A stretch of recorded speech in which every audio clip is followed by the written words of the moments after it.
ಪ್ರಿಯರಾದವರೇ, ಯೇಸುವಿನ ನಾಮದಲ್ಲಿ ನಿಮಗೆ ನನ್ನ ಪ್ರೀತಿಯ ವಂದನೆಗಳು. ಚೆನ್ನಾಗಿದ್ದೀರಾ? ಸೌಖ್ಯವಾಗಿ ಇದ್ದೀರಾ? ಆರೋಗ್ಯವಾಗಿ ಇದ್ದೀರಾ? ಒಬ್ಬರನ್ನು ನೋಡುವಾಗ ಆರೋಗ್ಯವಾಗಿದ್ದೀರಾ ಎಂದು ಕೇಳುತ್ತೇವೆ. ಯಾಕೆಂದರೆ ನಾವು ಆರೋಗ್ಯವಾಗಿರಬೇಕು. ಈ ವ್ಯಾಧಿ ಅನ್ನುವಾಗ ಕೆಲವರಿಗೆ ಮನಸ್ಸಿನಲ್ಲಿ ವ್ಯಾಧಿ ಬರುತ್ತದೆ, ಚಿಂತೆ, ದುಃಖ. ಕೆಲವರಿಗೆ ಆತ್ಮದಲ್ಲಿ ಬರುವಂಥ ವ್ಯಾಧಿ, ಭಯ, ಕಳವಳ, ಡಿಪ್ರೆಷನ್. ಶರೀರದಲ್ಲಿ ಬರುವಂಥ ವ್ಯಾಧಿಗಳು ನಮಗೆ ಗೊತ್ತು. ಕೆಲ ನೋವುಗಳು, ವೇದನೆಗಳು, ಕೆಲ ಸಮಸ್ಯೆಗಳು. ನಾವೆಲ್ಲದರಲ್ಲೂ ಆರೋಗ್ಯವಾಗಿರಬೇಕು. ದೇವರ ವಾಕ್ಯ ಹೇಳುತ್ತದೆ ನೋಡಿರಿ, ಧರ್ಮೋಪದೇಶ ಕಾಂಡ 7:15 ನಿಮ್ಮಲ್ಲಿ ಯಾವ ವ್ಯಾಧಿಯು ಉಂಟಾಗದಂತೆ ಯೆಹೋವನು ಮಾಡುವನು ಎಂಬುದಾಗಿ. ಕರ್ತನು ನಿಮ್ಮಲ್ಲಿ ಯಾವ ವ್ಯಾಧಿಯು ಉಂಟಾಗದಂತೆ ಮಾಡುವನು. ಒಂದು ಚಿಕ್ಕ ವ್ಯಾಧಿ, ದೊಡ್ಡ ವ್ಯಾಧಿ ಎಂಬುದಾಗಲ್ಲ, ಸಕಲ ವ್ಯಾಧಿಗಳು. ಇಂದು ಯಾವುದೋ ಒಂದು ವ್ಯಾಧಿಯಿಂದ ನೀವು ಬಾಧಿಸಲ್ಪಟ್ಟಿರಬಹುದು. ತಲೆನೋವು, ಕಣ್ಣಿನಲ್ಲಿ ಸಮಸ್ಯೆ, ಕಿವಿಯಲ್ಲಿ ಸಮಸ್ಯೆ, heart problem, lungs problem, liver problem, kidney problem, ಗರ್ಭಕೋಶದಲ್ಲಿ ಸಮಸ್ಯೆ, ಮೂಳೆಯಲ್ಲಿ, ನರಗಳಲ್ಲಿ, ರಕ್ತದಲ್ಲಿ, ಯಾವುದೇ ರೋಗವಾಗಿರಲಿ ಸಕಲ ವ್ಯಾಧಿಗಳನ್ನು ನಿಮ್ಮಿಂದ ನೀಗಿಸುವನೆಂಬುದಾಗಿ ದೇವರು ವಾಗ್ದಾನ ಮಾಡಿದ್ದಾರೆ. ಆತನೇ ಎಲ್ಲದರಲ್ಲಿ ಕೂಡ ಸ್ಪೆಷಲಿಸ್ಟ್. ನಿಮಗೆ ಹೃದಯದಲ್ಲಿ ಸಮಸ್ಯೆ ಅಂದರೆ ಹಾರ್ಟ್ ಸ್ಪೆಷಲಿಸ್ಟ್ ಬಳಿ ಹೋಗಿ ಎಂದು ಹೇಳುತ್ತಾರಲ್ಲ, ಹಾಗೆ ಮೂಳೆಯಲ್ಲಿ ಸಮಸ್ಯೆ ಅಂದರೆ ಅದರಲ್ಲಿ ಸ್ಪೆಷಲಿಸ್ಟ್ ಹಾಸ್ಪಿಟಲ್ಗೆ ಹೋಗಿ ಎಂದು ಹೇಳುತ್ತಾರೆ.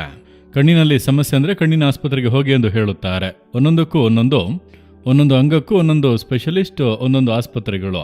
ಆದರೆ ಎಲ್ಲಕ್ಕೂ ಒಂದು ಸ್ಪೆಷಲಿಸ್ಟ್ ಯಾರೆಂದರೆ ಯೇಸು ಕ್ರಿಸ್ತನೇ. ಯಾಕೆಂದರೆ ನಮ್ಮ ಪೂರ್ತಿ ಶರೀರವನ್ನು ಉಂಟು ಮಾಡಿದವನು ಆತನೇ. ನಮಗೆ ಕಣ್ಣನ್ನು ಉಂಟು ಮಾಡಿದವನು, ಹೃದಯವನ್ನು ಸೃಷ್ಟಿಸಿದವನು, ಮೂಳೆಗಳನ್ನು, ನರಗಳನ್ನು ಉಂಟು ಮಾಡಿದವನು, ಇಡೀ ಶರೀರವನ್ನೇ ಉಂಟು ಮಾಡಿದವನು ಆತನು. ಆದ್ದರಿಂದ ಆತನಿಗೆ ಇದನ್ನು ಪೂರ್ತಿಯಾಗಿ ಸರಿ ಮಾಡಲು ಗೊತ್ತು. ಒಬ್ಬರೇ ಒಬ್ಬರು ಪ್ರಧಾನ ಡಾಕ್ಟರ್ ಯೇಸು ಕ್ರಿಸ್ತನು. ಸಕಲ ವ್ಯಾಧಿಗಳನ್ನು ನೀಗಿಸಲು ಬಲ್ಲವನು. ಆತನು ಕ್ಯಾನ್ಸರನ್ನು ಗುಣ ಮಾಡುತ್ತಾನೆ, ಕಣ್ಣು ಕಾಣದವರಿಗೆ ಕಣ್ಣಿನ ದೃಷ್ಟಿಯನ್ನು ಕೊಡುತ್ತಾನೆ, ಕಿವಿಗಳನ್ನು ತೆರೆಯುತ್ತಾನೆ, ಲಂಗ್ಸ್ ಅನ್ನು ಗುಣ ಮಾಡುತ್ತಾನೆ, ಕಿಡ್ನಿಯನ್ನು ಸರಿಪಡಿಸಿ ನಿಷ್ಕ್ರಿಯವಾದ ಕಿಡ್ನಿಯನ್ನು ಕಾರ್ಯ ಮಾಡುವಂತೆ ಮಾಡಿದ್ದಾನೆ. ಈ ರೀತಿ ಸೇವೆಯಲ್ಲಿ ಅನೇಕ ಅದ್ಭುತಗಳನ್ನು ನಾನು ನೋಡಿದ್ದೇನೆ. ನನಗೆ ಹಾರ್ಟ್ ಪ್ರಾಬ್ಲಮ್ ಇತ್ತು. ಹಾರ್ಟ್ ಸ್ಪೆಷಲಿಸ್ಟೇ ಹೇಳಿಬಿಟ್ಟರು, ಕಂಪ್ಲೀಟ್ ಆಗಿ ಡ್ಯಾಮೇಜ್ ಆಗಿದೆ, ಇನ್ನು ಬದುಕುವುದಿಲ್ಲ ಎಂಬುದಾಗಿ. ಅವರಿಂದ ಆದದನ್ನು ಮಾಡಿದರು ಅಷ್ಟೇ. ಆದರೆ ಯೇಸು ನನ್ನನ್ನು ಹುಡುಕಿ ಬಂದು ನನ್ನನ್ನು ಮುಟ್ಟಿ ಗುಣ ಮಾಡಿದನು. ನನ್ನ ಕಾಲುಗಳಲ್ಲಿ ನಡೆಯುವುದಕ್ಕಾಗದೆ ನಾನು ಹಾಸಿಗೆ ಹಿಡಿದಿದ್ದೆ, ಕಾಲನ್ನು ಮುಟ್ಟಿ ಗುಣ ಮಾಡಿದನು. ನನ್ನ ಹೃದಯದಲ್ಲಿ, ಆತ್ಮದಲ್ಲಿ ಪಾಪ ಎಂಬಂಥ ವ್ಯಾಧಿ ಇತ್ತು, ಅದನ್ನು ನೀಗಿಸಿದನು. ಭಯ, ಕಳವಳವೆಂಬಂಥ ರೋಗ ನನ್ನ ಮನಸ್ಸಿನಲ್ಲಿ ಇತ್ತು, ಅದನ್ನು ನೀಗಿಸಿದನು.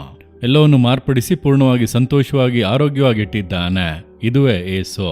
ಆ ಯೇಸು ಕ್ರಿಸ್ತನು ಹೇಳುತ್ತಾನೆ, ನಿಮ್ಮಲ್ಲಿ ಯಾವ ವ್ಯಾಧಿ ಉಂಟಾಗದಂತೆ ಮಾಡುವೆನೋ. ನೀವು ಅದನ್ನು ನಂಬಿ ಇಂದು ಯಾವ ವ್ಯಾಧಿಯಿಂದ ನಿಮಗೆ ಬಿಡುಗಡೆ ಬೇಕು ನಿರ್ದಿಷ್ಟವಾಗಿ ಅದನ್ನು ಹೇಳಿ ಪ್ರಾರ್ಥಿಸಬೇಕು. ನನ್ನ ಶರೀರದಲ್ಲಿ ಈ ವ್ಯಾಧಿ, ನನ್ನ ಮನಸ್ಸಿನಲ್ಲಿ ಈ ಒಂದು ಚಿಂತೆ, ನನ್ನ ಆತ್ಮದಲ್ಲಿ ಕಳವಳ, ಇದನ್ನು ಮಾರ್ಪಡಿಸಿ ಸೌಖ್ಯ ಮಾಡಿ ಎಂದು ಕೇಳಿದರೆ ಈಗಲೇ ಆ ಸೌಖ್ಯವನ್ನು ಹೊಂದಿಕೊಳ್ಳಬಹುದು. ಯಾಕೆಂದರೆ ಯೇಸು ಸಕಲ ರೋಗಗಳನ್ನು ಶಿಲುಬೆಯಲ್ಲಿ ಹೊತ್ತನು. ಆತನ ಬಾಸುಂಡೆಗಳಿಂದ ಗುಣವಾಗುತ್ತೇವೆ. ನೀವು ನಂಬುತ್ತೀರಾ? ಒಂದೇ ಒಂದು ನಿಮಿಷದ ಪ್ರಾರ್ಥನೆಯಲ್ಲಿ ಈಗ ನೀವು ಸೌಖ್ಯವನ್ನು ಹೊಂದಿಕೊಳ್ಳುವಿರಿ. ನಂಬಿಕೆಯಿಂದ ವ್ಯಾಧಿಯುಳ್ಳಂತಹ ಸ್ಥಳದಲ್ಲಿ ಕೈ ಇಟ್ಟುಕೊಳ್ಳಿರಿ ಅಥವಾ ಹೃದಯದಲ್ಲಿ ಕೈ ಇಟ್ಟುಕೊಳ್ಳಿರಿ. ಯೇಸುವಿನ ನಾಮದಲ್ಲಿ ಈ ರೋಗವು ನೀಗಿ ಹೋಗಲಿ. ಯೇಸುವಿನ ನಾಮದಲ್ಲಿ ನನಗೆ ಆರೋಗ್ಯ ಉಂಟಾಗಲಿ. ಯೇಸುವಿನ ನಾಮದಲ್ಲಿ ಈ ರೋಗವನ್ನು ತೆಗೆದು ಹಾಕಿರಿ. ನಜರೇತಿನ ಯೇಸುವಿನ ನಾಮದಲ್ಲಿ ಈ ಮಗಳು ಗುಣವಾಗಲಿ. ಯೇಸುವಿನ ನಾಮದಲ್ಲಿ ಈ ಮಗನು ಗುಣವಾಗಲಿ. ಸಕಲ ವ್ಯಾಧಿಗಳು ಇವರನ್ನು ಬಿಟ್ಟು ನೀಗಲಿ ಯೇಸುವಿನ ನಾಮದಲ್ಲಿ. ಈಗಲೇ ಪರಿಪೂರ್ಣ ಸೌಖ್ಯ ಉಂಟಾಗಲಿ. ನಿಮ್ಮ ಸೌಖ್ಯ ಮಾಡುವಂಥ ಶಕ್ತಿ ಅವರ ಶರೀರದಲ್ಲಿ ಇಳಿಯಲಿ. ಪರಿಪೂರ್ಣ ಸೌಖ್ಯ ಯೇಸುವಿನ ನಾಮದಲ್ಲಿ ಉಂಟಾಗಲಿ. ಆಮೇನ್. ಸ್ನೇಹಿತರೆ, ಮಲೆನಾಡು ಗಾಸ್ಪೆಲ್ ಮೀಡಿಯಾ 2.0 ವೀಕ್ಷಿಸಿದ್ದಕ್ಕಾಗಿ ನಿಮಗೆ ತುಂಬಾ ಧನ್ಯವಾದಗಳು. ಈ ಸಚಿವಾಲಯದ ಮೂಲಕ ಸುವಾರ್ತೆಯನ್ನು ಹಂಚಿಕೊಳ್ಳಲು ಮತ್ತು ಭರವಸೆಯ ಸಂದೇಶವನ್ನು ಪ್ರಸಾರ ಮಾಡಲು ನಮಗೆ ಅಪಾರ ಉತ್ಸಾಹವಿದೆ.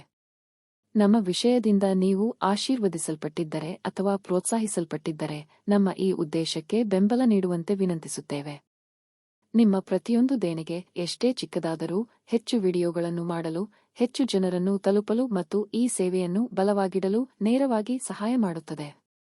ಪರದೆಯ ಮೇಲೆ ಕಾಣುವ QR ಕೋಡ್ ಅನ್ನು ಸ್ಕ್ಯಾನ್ ಮಾಡಿ ಅಥವಾ ದೇಣಿಗೆ ನೀಡಲು ವಿವರಣೆಯಲ್ಲಿರುವ ಲಿಂಕ್ ಅನ್ನು ಕ್ಲಿಕ್ ಮಾಡಿ. ನಿಮ್ಮ ಔದಾರ್ಯವು ನಿಜವಾಗಿಯೂ ಶಾಶ್ವತವಾದ ವ್ಯತ್ಯಾಸವನ್ನು ಮಾಡುತ್ತಿದೆ. ಧನ್ಯವಾದಗಳು ಮತ್ತು ದೇವರು ನಿಮ್ಮನ್ನು ಆಶೀರ್ವದಿಸಲಿ.